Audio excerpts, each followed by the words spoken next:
What's up, everybody? It's Dan here from Patriot Defense Company. Today we're going to talk a little bit about how a trigger works. So everybody just pulls the trigger, right? There's a lot more to it than that. We're going to show you a little bit about it today. You're not just pulling the trigger. It's not as simple as that as you would think it would be. There's a bunch of different positions that your trigger can be in. When you first pull, there's the slack, right? So the slack, it actually goes back a little bit, and that's not going to make the gun fire. You can do that, and the gun's not going to fire. First, you have the slack. You pull it back. Now it stops.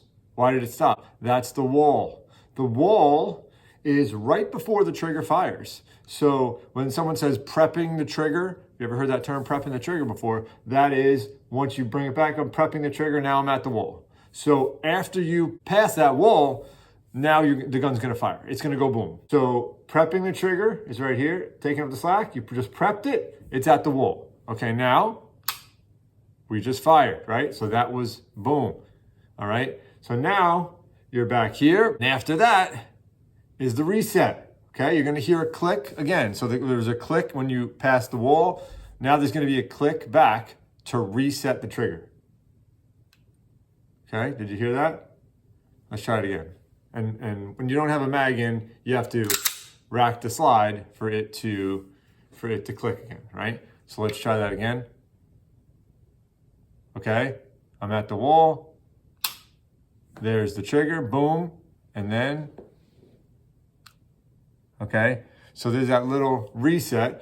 And when you are pulling the trigger, you don't want to have your finger way in there, because you're going to be manipulating the gun. The whole idea of pulling the trigger is to do it easy, right? So if you're gripping and ripping, you're going to be pulling that gun and manipulating that gun. That barrel is going to move, and that's what's going to make you drop shots all over the place instead of getting those shots you want, right? And in a self-defense situation, that's really bad. You want to be on target. So when your adrenaline is pumping and everything, you're not gonna be thinking about how you're pulling the trigger, right? So you have to practice as much as you can, pulling that trigger nice and easy. So it's just a subconscious thing that happens when you do it. So yeah, let's do that again. Okay, so we've got the slack. Let me put it over here so you can see it a little better. I'll move the camera. Boop. Okay. All right, we've got the slack here. Slack, wall. That's your trigger, and then reset, okay? And when you're firing the gun, you're not going to, in between every shot, you're not going to bring your finger all the way out there, right? Okay, so you're going to just go back to that. You're going to let it reset, and you're going to stay at that wall, okay? So you're not going to bring it out all the way off the trigger every time, because that wastes a lot of time. And that's going to make you manipulate the gun more, all right? So that's going to make it move if you're bringing it out here and you're doing that, all right? So you want to make sure that you are squeezing it easy too. You're squeezing that back nice and easy. You're not pulling it as hard as you can, because that's going to manipulate the gun, and that is what's dropping shots. That is I think, the most important thing. Also, it's important to get used to your gun and get used to your trigger, because every gun has different triggers. Competition guns have a lighter trigger. You don't want that in a self-defense situation. You want slack, you want that prep. You don't want it to be so easy to touch that trigger and shots are going off. So don't think because your buddy's got a cool $700 Timony trigger in his gun that's what you need in your self-defense gun. There's different triggers for different guns.